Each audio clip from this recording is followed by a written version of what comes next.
ये north Karachi power house चौरंगी है और यहाँ पर जो है लाइन टूट गई थी, गटर बनाए गए थे और जिसकी वजह से ये मशीन यहीं पे छोड़ दी गई है। और उसके बाद जो है जमात इस्लामी की जानिब से ये काम कराया गया था और उन्होंने काम बहुत अच्छा करवाया, लेकिन जो है यहाँ पे गटर बनने के बाद ये मशीन यहाँ छोड़ दी है।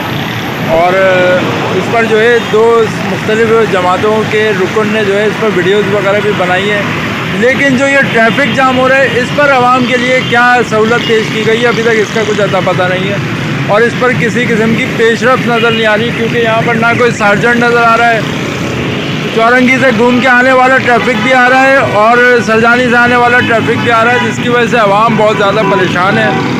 और ये आपकी नज़र में आपको बताता चलूँ कि इलाका मकीन न्यू कराची और नॉर्थ कराची सेक्टर 5C4 के और 5L के दरमियान में जो है पावर हाउस चौरंगी वाटर बोर्ड का ये दफ्तर है।